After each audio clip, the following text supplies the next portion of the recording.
ഹൈറിച്ച് സാമ്പത്തിക തട്ടിപ്പ് കേസിലെ പ്രതികൾ അന്വേഷണ സംഘത്തിന് മുൻപിൽ ഇന്ന് ഹാജരാകും. കേസിലെ പ്രതികളായ കെ.ഡി. പ്രതാപൻ, ഭാര്യ ശ്രീന എന്നിവരാണ് അന്വേഷണ സംഘത്തിന് മുൻപിൽ ഹാജരാവുക. രാവിലെ 10-ന് കൊച്ചിയിലെ ഇ.ഡി. ഓഫീസിൽ ഇവർ ഹാജരാകുമെന്ന് അഭിഭാഷകൻ കോടതിയെ അറിയിച്ചിരുന്നു. അതേസമയം ടി.പി. ചന്ദ്രശേഖരൻ വധക്കേസിൽ കീഴ്ക്കോടതി വിധി ചോദ്യം ചെയ്തുള്ള അപ്പീലുകളിൽ ഹൈക്കോടതി ഇന്ന് വിധി പറയും.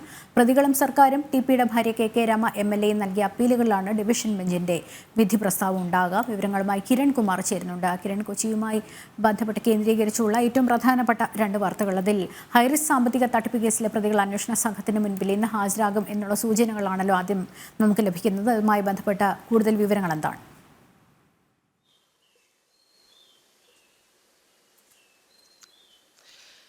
ലക്ഷ്മി, ഹൈറിച്ച് തട്ടിപ്പുമായി ബന്ധപ്പെട്ട് ഇതിലെ മുഖ്യപ്രതികളായിട്ടുള്ള കെ.ഡി. പ്രതാപൻ, ഭാര്യ ശ്രീന പ്രതാപൻ എന്നിവരാണ് ഇന്ന് ഇ.ഡിക്ക് മുന്നിൽ ഹാജരാകുന്നത്. രാവിലെ 10 മണിയോടുകൂടി തന്നെ ഇവർ കൊച്ചിയിലെ ഇ.ഡി ഓഫീസിൽ എത്തും എന്നുള്ളൊരു വിവരമാണ് നേരത്തെ അഭിഭാഷകൻ കോടതിയെ അറിയിച്ചിരുന്നത്. ഈ കഴിഞ്ഞ മാസം അവസാനത്തോടു കൂടിയാണ് ഈ ഹൈറിച്ചിന്റെ സ്ഥാപനങ്ങളിലടക്കം ഇ.ഡിയുടെ പരിശോധന ഉണ്ടാകുന്നത്. ഈ നിക്ഷേപക തട്ടിപ്പുമായി ബന്ധപ്പെട്ട് ഹൈറിച്ചിന്റെ സ്ഥാപനങ്ങളിലും ഒപ്പം തന്നെ പ്രതികളുടെ വീടുകളിലും റെയ്ഡ് നടന്നിരുന്നു. അന്ന് എറണാകുളത്തും എടപ്പള്ളിയിലും തൃശ്ശൂരിലുമുള്ള ഹൈറിച്ചിന്റെ ശാഖകളിൽ ഈ റെയ്ഡുകൾ നടക്കുന്നതിന് തൊട്ടു പിന്നാലെ തന്നെയായിരുന്നു ഈ പ്രതികൾ രണ്ടുപേരും ഒളിവിൽ പോയത്. പിന്നീട് ഇവർ കോടതിയെ സമീപിക്കുകയും മുൻകൂർ ജാമ്യത്തിന് വേണ്ടി തേടുകയും ചെയ്തിരുന്നു.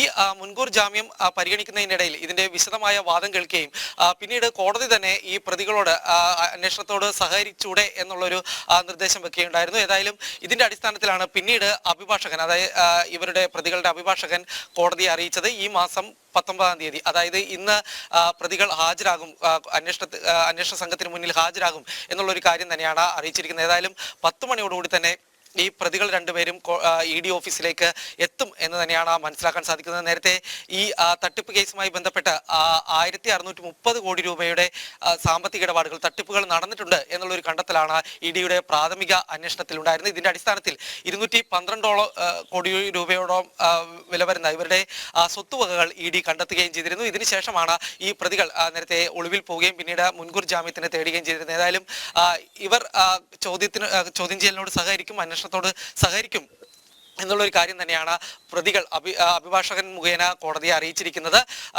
ഏതായാലും ഈ പ്രതികൾ നേരത്തെ ഈ മുൻകൂർ ജാമ്യം നൽകുന്ന സമയത്ത്, അവർ അപേക്ഷ നൽകുന്ന സമയത്ത് വാദിച്ചിരുന്ന ഒരു കാര്യം, ഇത് രാഷ്ട്രീയ ഗൂഢാലോചനയുടെ ഭാഗമാണ്, തങ്ങൾ ഇത്തരത്തിലുള്ള ഈ ആരോപിക്കപ്പെട്ട രീതിയിലുള്ള തട്ടിപ്പുകളൊന്നും തന്നെ നടത്തിയിട്ടില്ല എന്നുള്ളൊരു കാര്യമാണ്. ഏതായാലും പ്രതികൾ അന്വേഷണത്തോട് സഹകരിക്കും എന്നുള്ളൊരു കാര്യം ഏകദേശം 3 ആഴ്ചയോളം ഒളിവിൽ നിന്നതിന് ശേഷമാണ് ഏതായാലും ഇപ്പോൾ പ്രതികൾ ഇന്ന് ഇ.ഡിക്ക് മുന്നിൽ ഹാജരാകുന്നത്.